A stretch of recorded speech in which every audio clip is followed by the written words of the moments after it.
এটা বলতে গেলে আসলে আমি নিজেকে ধরে রাখতে পারি না। ইসলামের ইতিহাসের সবচাইতে মানে মর্মান্তিক যুদ্ধ হচ্ছে মুতার, সবচেয়ে মর্মান্তিক। বদর, উহুদ, খন্দক, খায়বার যত যুদ্ধ আছে এগুলো যুদ্ধ অনেক বড় মাপের। মুতার যুদ্ধের প্রেক্ষাপট এবং সিচুয়েশনটা সম্পূর্ণ ডিফারেন্ট। এখানে আপনাদেরকে আমি তিনজন শ্রেষ্ঠ বীরের মহাকাব্য শোনাচ্ছি। কয়জন?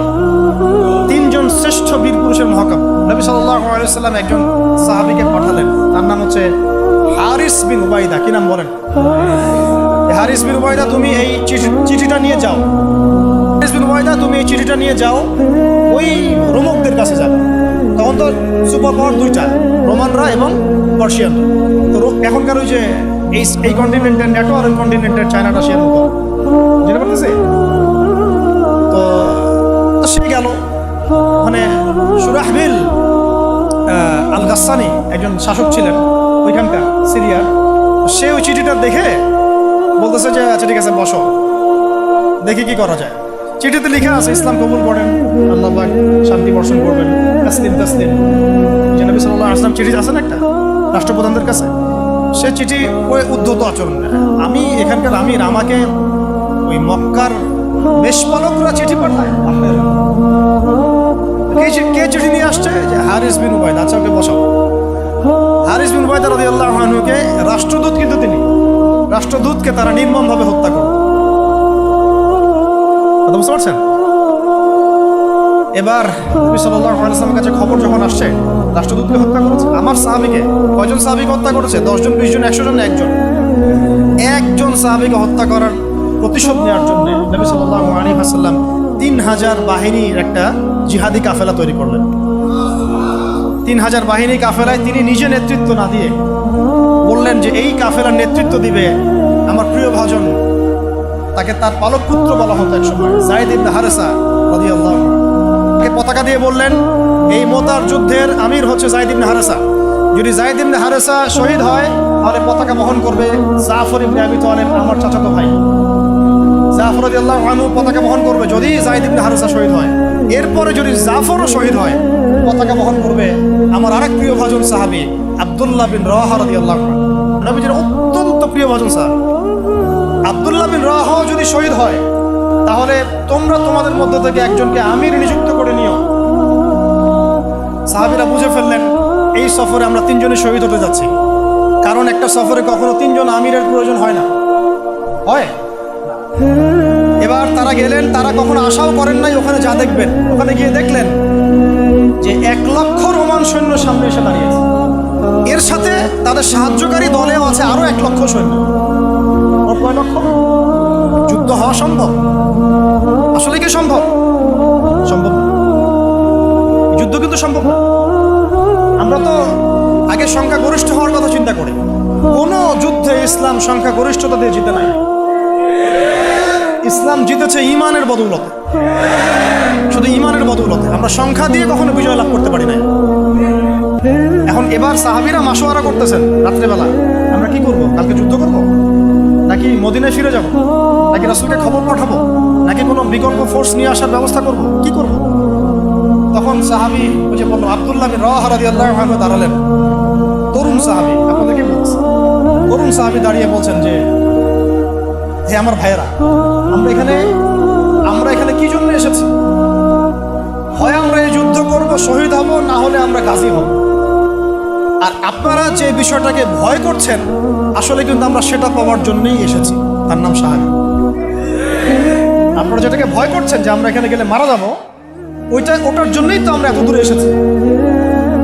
আমরা গাজী হই অথবা শহীদই হই, আমাদের জন্য আজর আল্লাহর কাছে লিখে থাকে। তো তার এই মানে এমন ইমানদীপ্ত ছিল ভাষণটা, আমি তো ওটা বলতে পারলাম না, আরবিতে তিনি বলেছেন। এতে মানে উৎফুল্ল হয়ে বা ইন্সপায়ার্ড হয়ে সাহাবীরা আর দ্বিতীয়বার ভাবলেন ঠিক আছে কালকে যুদ্ধ। এবার পরের দিন যুদ্ধ শুরু।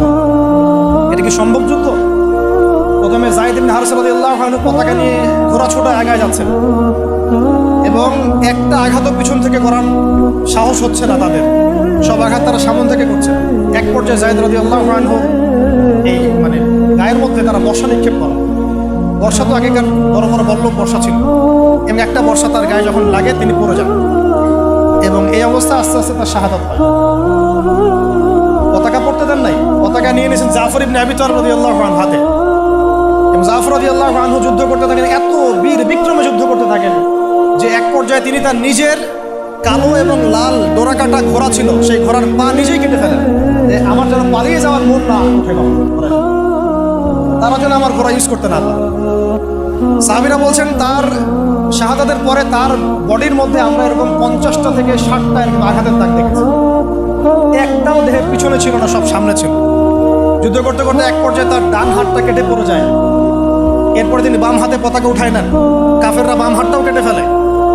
এরপরে তিনি বুকের সাথে পতাকাটাকে এইভাবে জড়িয়ে রাখেন, বুকের সাথে পতাকাটাকে এইভাবে জড়িয়ে রাখেন, পতাকা পড়তে দেন নাই। একজন রোমান সৈন্য তাকে আঘাত করে এবং তার দেহটা দ্বিখণ্ডিত হল। এই খবর নবী সাল্লাল্লাহু আলাইহি ওয়াসাল্লাম ওই মদিনায় বসে বসেই পাচ্ছিলেন। তিনি বললেন এইমাত্র যায়েদ শহীদ হলো, এইমাত্র জাফর শহীদ হলো। একটু তিনি কান্নার ভাব চলে আসলো। একটু পরে নবীজি হেসে দিলেন। সাহাবীরা বলছেন আপনি হাসছেন কেন আসল? তিনি বলছেন যে জাফর এর ডান হাত প্রথমে কেটে গেছে, তারপর বাম হাত কেটে গেছে। আল্লাহ রাব্বুল আলামিন তাকে এই দুইটা কাটা হাতের বিনিময়ে জান্নাতে দুইটা বড় বড় পাখা দিয়েছে। এটা দিয়ে তিনি জান্নাতে ঘুরে বেড়াচ্ছেন আর ফল খাচ্ছেন। তার নাম হয়ে গেল জাফর আত-তাইয়ার, জাফর আত-তাইয়ার। এরপরে পতাকা হাতে নিলেন সেই আব্দুল্লাহ বিন রাওয়াহা রাদিয়াল্লাহু আনহু। তিনিও তো বীর বিক্রমে যুদ্ধ করতে লাগলেন। এক পর্যায়ে তিনি একটু কান্না করেছিলেন। সাহাবীরা বলছেন আপনি কি ভয় কান্না করতেছেন? জি না, আমি ভয় কান্না করছি না, বরং কোরআনের একটা আয়াত আমার মাথায় আসছে বলে আমি কান্না করছি। সে আয়াতটা ছিল সূরা মারিয়ামের মধ্যে, ওয়াইম মিনকুম ইল্লা ওয়ারিদুহা কানা আলা রাব্বিকা হাতমান মাকদিয়া। একটা আয়াত আছে কোরআনে সূরা মারিয়াম। এটা হচ্ছে আপনার রবের একেবারে একটা চিরনির্ধারিত একটা বিষয় যে তোমাদের সবাইকে, আমরা বলছি ওয়াইম মিনকুম ইল্লা ওয়ারিদুহা কানা আলা রাব্বিকা হাতমান মাকদিয়া, মানে তোমাদের সবাইকেই আবশ্যিকভাবে ম্যান্ডেটরিভাবে এই জান্নাত জাহান্নামের উপর অবস্থিত এই পুলসিরাত পার হতেই হবে। এটা তোমার রবের একটা প্রাচীন একটা স্টেটমেন্ট, এটা তোমাকে করতেই হবে, সবাইকে করতে হবে। এই আয়াতটা মনে হয় আমার কান্না আসতেছে। একজন তাকে একটা হাড্ডিওয়ালা গোশত এনে দিয়েছিল, তিনি সেই গোশতটা খাওয়ার জন্য চেষ্টা করছিলেন, পরে একটা কামড় দিয়ে ফেলে দিয়েছেন।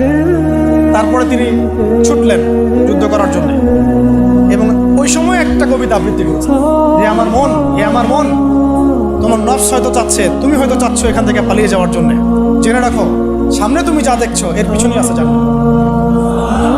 আর শেষমেশ কি জীবন দেখেন, কি ব্যক্তিত্ব, কি ক্যারেক্টার, কেমন গায়রত, কেমন ইজ্জত, কেমন সম্মান, কি জীবন। এরপরে তিনিও শহীদ হলেন, পতাকা হাতে তুলে নিলেন আল্লাহর বীর খালেদ বিন ওয়ালিদ রাদিয়াল্লাহু আনহু, তাকে পতাকা দেওয়া। তিনি কিন্তু নতুন মুসলিম হয়েছেন। উহুদের যুদ্ধের যে ক্রাইসিস, এটা কিন্তু তার হাতে। কাজা ওমরা আদায় করতে গিয়ে নবীজি চিঠি লিখে দিয়েছেন, ছোট্ট করে একজনের তারা লিখিয়েছেন যে খালিদকে চিঠিটা পৌঁছে দিও। ওখানে লেখা আছে, খালিদ তুমি যদি কাফেরদের পক্ষ অবলম্বন না করে মুসলিমদের পক্ষ নিতা কতটা ভালো। ঠিক আছে, একটা লেখা একটা চিঠি খালিদ রাদিয়াল্লাহু আনহু একবারে কলিজাটা কাঁপায় ফেলছে। তিনি মক্কা থেকে মদিনায় গিয়ে নিজে ইসলাম কবুল করে আসছেন এবং নবী সাল্লাল্লাহু আলাইহি ওয়াসাল্লাম তাকে কিন্তু আন্ডারস্টিমেট করেন নাই। তার হাতে উল্টা তরোয়াল উঠাই দিয়ে বলছেন যে আজকে থেকে এই তরোয়াল তোমার এবং তোমার নাম হচ্ছে সাইফুল্লাহ, তুমি আল্লাহর তরবারি। এরপর থেকে তিনি প্রায় 80-90টা যুদ্ধ করেছেন, সবগুলোতে জয়লাভ করেছেন। ওই খালিদ রাদিয়াল্লাহু আনহু পতাকা তুলে নেন মুতার যুদ্ধে। তারপরে সিরাতের মধ্যে আসছে, তিনি বলছেন নিজের ভাষায় যে ওই দিন আমার হাতে 9টা তরোয়াল ভেঙে গেছে। যুদ্ধ করতে করতে করতে করতে ওই দিন আমার হাতে 9টা তরোয়াল ভেঙে গেছে। তিনি ছিলেন যুদ্ধ কৌশল অত্যন্ত পারদর্শী, হুটে হাটে কোনো কাজ করতেন, অনেক পারদর্শী। তিনি ডানের সৈন্যকে বামে নিয়ে আসছেন, বামেরটাকে ডানে নিয়ে গেছেন, সামনেটাকে পিছনে নিয়ে আসছেন, পিছনেটাকে সামনে নিয়েছেন। বর্ষা যারা ছিল তাদেরকে পিছনে নিয়ে আসছেন, তীরন্দাজদেরকে সামনে দিয়েছেন, মানে ওদেরকে ভেবা চাকা খাওয়াই দিয়েছেন যে ওরা মনে করতেছে এরা মনে হয় অনেক, হ্যাঁ এরা মনে হয় আরো বিকল্প ফোর্স নিয়ে আসছে মনে হয়। ওরা আস্তে আস্তে পিছনের দিকে যাওয়া শুরু করতেছে, আর এদিকে মুসলিমরা একটু একটু করে সেফ জোনে আসার চেষ্টা করতেছে পিছনের দিকে।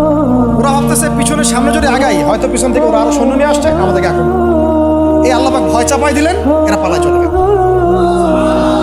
3000 সৈন্য নিয়ে 2 লক্ষ সৈন্যকে পরাজিত করা হয়েছে।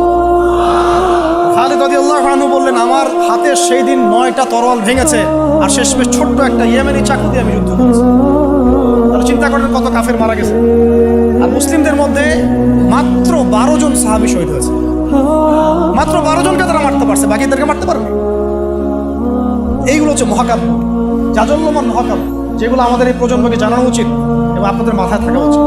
প্রত্যেকটা সংগ্রাম, প্রত্যেকটা বিপ্লব, প্রত্যেকটা অভ্যুত্থানের পিছনে যেন থাকে আল্লাহর সন্তুষ্টি, আল্লাহর দিন কায়েমের চেষ্টা, আল্লাহর দিনের খেদমতের চেষ্টা এবং ইনসাফ প্রতিষ্ঠার চেষ্টা, এবং জালেমের বিরুদ্ধে আমাদের অবস্থান সবসময় শক্ত থাকবে ইনশাআল্লাহ।